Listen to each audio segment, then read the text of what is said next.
Insurance. Now, back to the Valley's top local talk show host, Heidi Harris. Call Heidi now at 257-5396. Mark Amodei is here. He is running for Congressional District 2. That's a Dean Heller seat that he just left.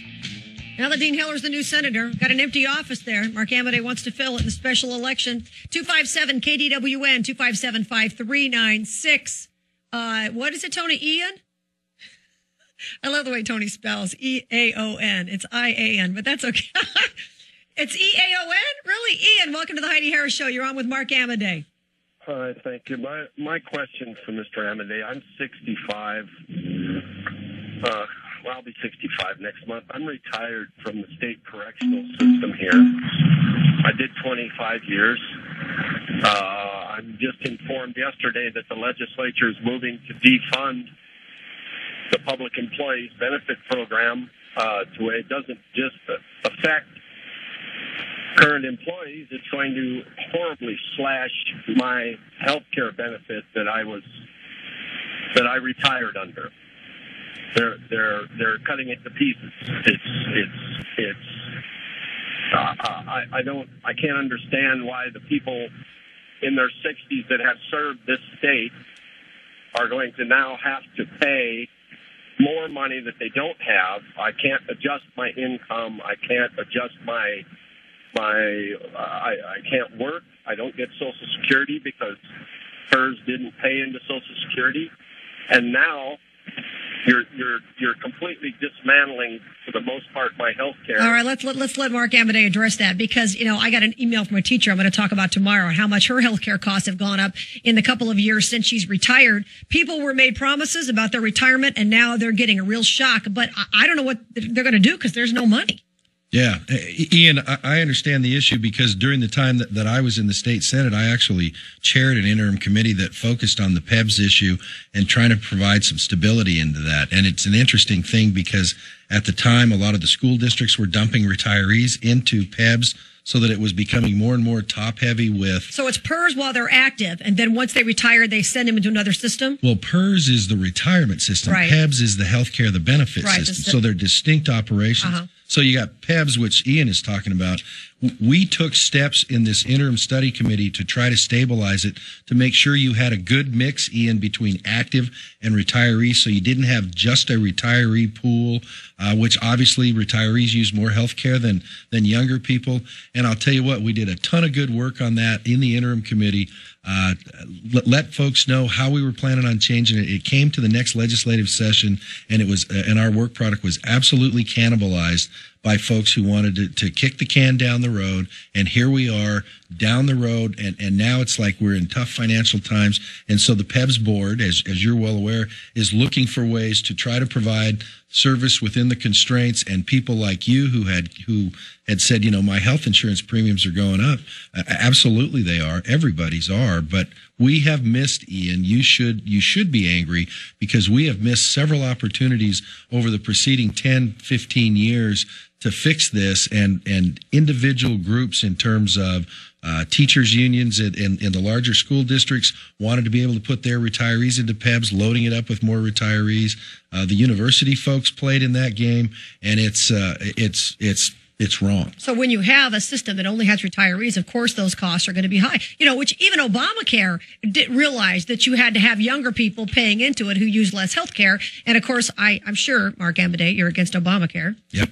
And you look at what a mess that is. And, of course, Mark Hutchison's fighting on behalf of Nevada to try to get this thing overturned. I don't see it as being constitutional at all. Now there are people saying that some people on the right have just given up trying to fight Obamacare. Now, you wouldn't if you're the next congressman, no, right? You can't throw the talent. That's the same as the debt issue. It's like you have to go there all day, every day, and fix that, because that's the absolute wrong thing to do. And you talk, Ian, as a retiree, in terms of what that did and stabilizing Medicare and Medicaid and what that's done to those deals. It's the credibility factor is absolutely zero or very close there too.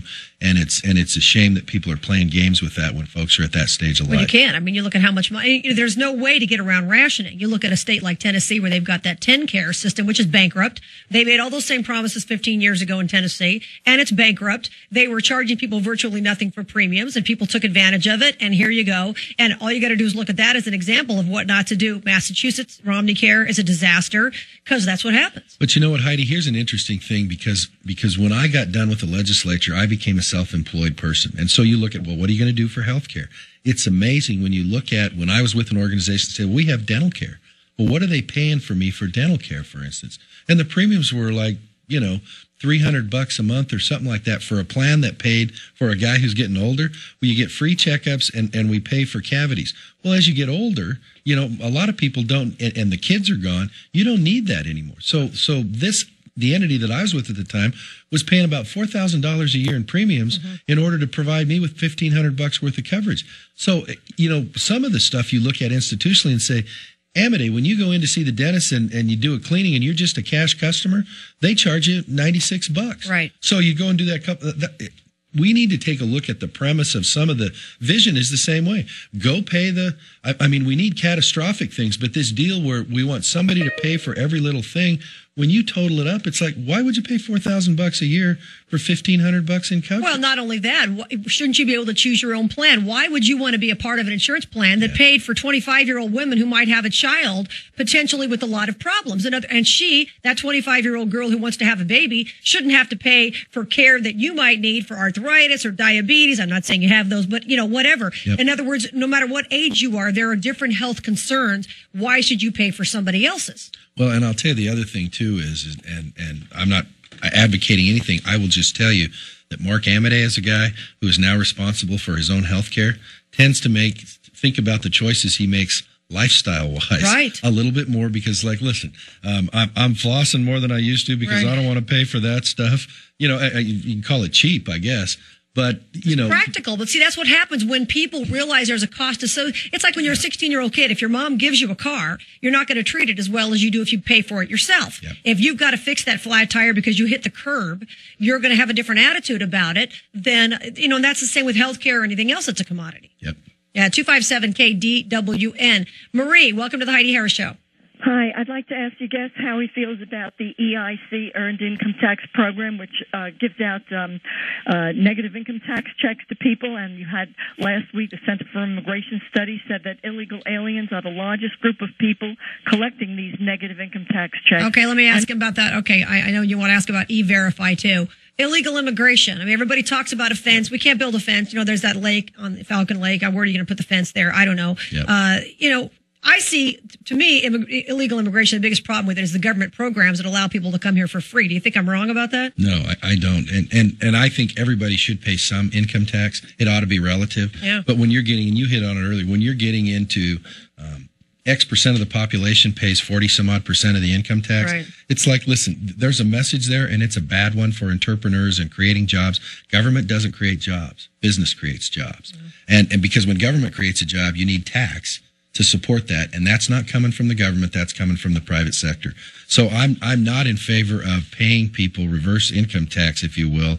It's like, listen, everybody ought to pay what they can. We don't want to put the dog at anybody's door, but nonetheless, it's like, listen, this is a country that has benefits and everybody ought to share in the ability to come there. Absolutely. Mark Amodei, good to see you. We will talk again very soon. Good luck on the campaign. Give me the website. Amodei for Nevada, the number 4 Nevada. Thanks, Heidi. It was good to be here. And that's Amodei. Yes, Amodei. I like Amodei. Can't forget. Glad to have you. All right, coming up, Glenn Hagee, the master handyman, is here, taking your calls. And I'll have some home improvement calls, and so are you. 257 KDWN, 257-5396. I'm Heidi Harris, coming right back.